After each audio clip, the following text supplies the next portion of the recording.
banyak yang mengamalkan begini ini dari jamaah tarekat Naqsyabandi. Ini yang banyak mengerjakan zikir khofi. Ini yang kedua. Lalu yang ketiga, qillatul manam, membatasi tidur.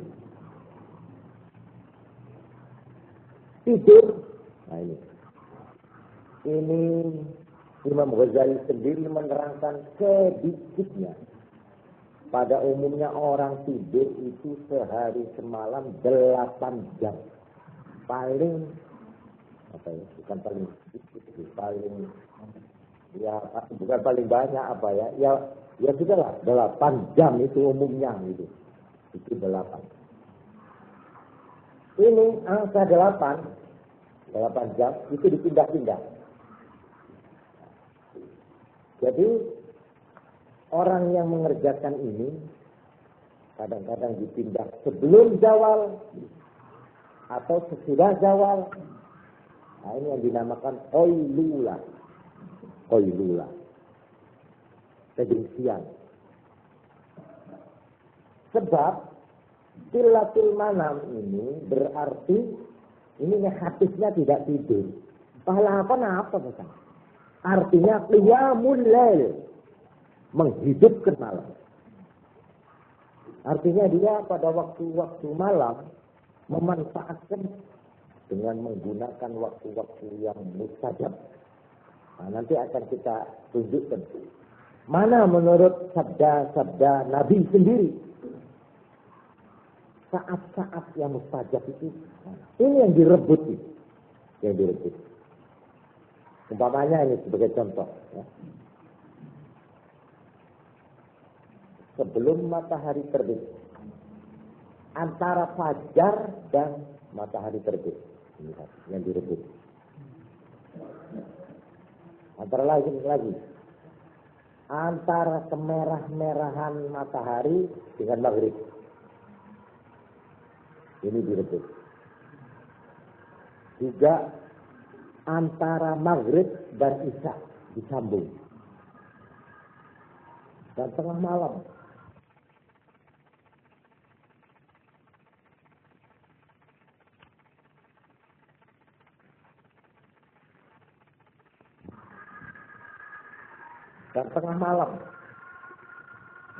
Jadi ada saat-saat ini sebabnya yang disebut qillatul manam ay filail, kurang tidur pada waktu malam. Itu dinamakan as-sahar. Sahar itu melak mati. Tapi melak bukan ngecung, bukan. Bukan melak itu dalam arti main domino, bukan.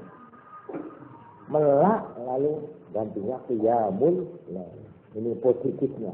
Negatifnya dia mengurangi tidur malam. Tapi sebaliknya dia disunatkan untuk tidur siangnya, qailulah. Kalau sama sekali tidak tidur siang malam malah dilarang oleh agama. Yaitu Kanjeng Nabi Muhammad sallallahu alaihi wasallam pernah dapat laporan ada orang enggak tidur sama sekali. Enggak acaca sama sekali. Enggak mangan sama sekali 3 hari terus menerus. Yentar ini Kanjeng Nabi. Sabar wah. 5 orang enggak. Dikasih kok yentar. Sabar kamu puasa terus-terusan ya. Enggak pernah buka. Oh iya. 3 hari itu coba ya. Jadi bir itu tak buka terus siang malam. Sabtu. Karena itu di dalam fikih diterangkan. Orang puasa sunat atau puasa wajib 1 hari, bukanya itu wajib hukumnya. Wajib. Jadi kalau ada orang puasa tidak buka, tidak membatalkan puasanya, dosa. Sampai sambung 1 hari, malam, pas apa-apa boleh, besok pagi. Jadi 2 hari, 1 malam itu tidak mokel sama dosa orang. Begitu juga orang tidak omong sama sekali dosa orang itu. Sama sekali tidak omong. Pamannya gini, terus-terusan kita. Lain harinya mun dia pahadikir terus. Illallah mamanya ya. Bah baca Quran. Bah bilang, bung, mari bung. Itu tidak apa-apa. Terus kita omong, tidak ajam don, tapi maca. Menang-menang. Ahmad. Itu kalau mungkin orang itu tidak boleh itu. Itu bukan itu maksudnya tasawuf, itu bukan itu. Pas orang menyiksa badannya sampai menyolai, tak tedung, tak ngakan, tidak ada vitamin. Akhir bau ini sampean, apa ya begitu tasawuf itu? Bukan begitu tasawuf. Biar sampean lempok, biar sampean punya toko, biar sampean kaya, biar sampean punya mobil, bisa jadi orang tasawuf. Bisa. Tasawuf itu bukan koros. Bukan. Tasawuf itu bukan poteolai. Bukan itu. Tasawuf itu amalan hati yang diwujudkan di dalam 5 bentuk yang saya sebut tadi. Apa itu? Nomor 1 apa tadi? Apa? Ad-du'a. 1. Dia baca doa-doa apa? Terus ada lagi apa? Zikir. Yang ketiga? Qiraah. Istilah qiraah itu ada Quran. Qiraah. Terus 4? Tafakkur atau fikir. Ya. Terus 5? Sholat. Kalau dia sibuk ini, itu. Memang itu sarananya itu. Sekarang yang keempat, penghabisan. Jadi ini tadi ada pengertian negatif itu kosong. Tak ajaca itu kosong. Positif artinya berisi apa? Zikir. Kan gitu. Tak tedung itu negatif. Positifnya apa? Dia mulai menghidupkan malam. Terus tadi apa lagi? Qillatul kalam. Apa ya? Qillatul ta'am. Mengurangi makan atau tidak makan. Itu negatif. Positifnya apa? Dawamut shaum. Dia puasa terus. Nah, itu. Sekarang yang keempat. Nah, di sini ada 2 pendapat. Saya mengutip dari kitab yang sama, Ihya dan Awarithul Ma'arif. Yang keempat ini sarana tasawuf, uzlah, i'tizal 'anil nas. Dia memencilkan atau menjauhkan dirinya dari manusia, dari pergaulan biasa. Artinya mengurangi campur dengan manusia, dengan masyarakat. Ini 1. Yang kedua, ini dari Imam Suhrawardi. Ihtimalul adha min jami'in nas. Bergaul dengan manusia, tapi dengan syarat ihtimalul adha. Dia sanggup menanggung penderitaan atau gangguan dari siapapun. Dia tidak boleh marah, tidak boleh berundel, tidak boleh hasut, tidak boleh bergaulah kalau begitu. Ayah acam korban orang lain. Kata korban kuat. Ihtimalul adha itu kuat menanggung. Dia itu tidak mempan. Dia digelandang orang, tidak bisa dipengaruhi orang, diajak-ajak ke sana kemari. Teguh. Dia diilo-ilo kuat. Dia menang. Tak ngamuk. Nah kalau ngamuk terus berupa ngamuk dia akan nanti. Nah, karena itu ada 2 pendapat. I'tizal bagi orang yang lemah. Mengurangi pergaulan. Kalau saya kira-kira tidak kuat menghadapi teman-teman saya sendiri, entah karena malu, entah apa, lebih baik saya tidak ikut di situ. Menjauhkan diri. Tapi kalau saya sudah kuat, masuk di situ. Ayo. Saya tidak akan menjadi subjek, tapi tidak menjadi objek, tapi akan menjadi subjek. Saya tidak menjadi maf'ul bih, tapi saya akan jadi fa'il. Nah, kalau begitu ayo. masuk ke masyarakat. Saya akan mempengaruhi orang, bukan saya yang dipengaruhi. Saya akan memimpin, bukan saya yang dipimpin.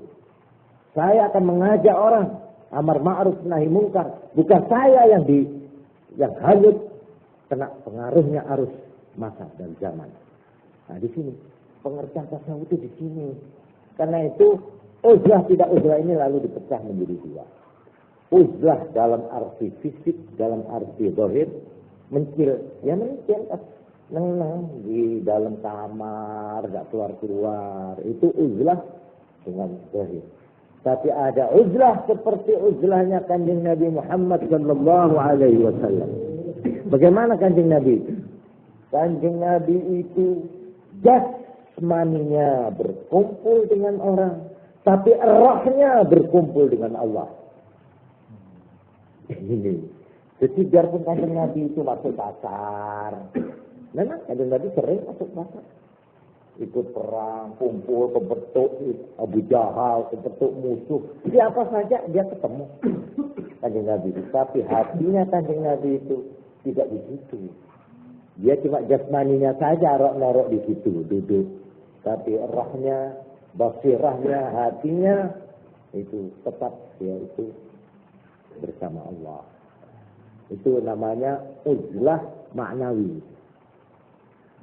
Kalau kamu khalifin nas wa bayyinhum wa khalifhum, ya.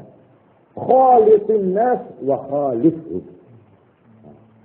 Pergaulilah manusia, tapi berbedalah kamu dengan mereka.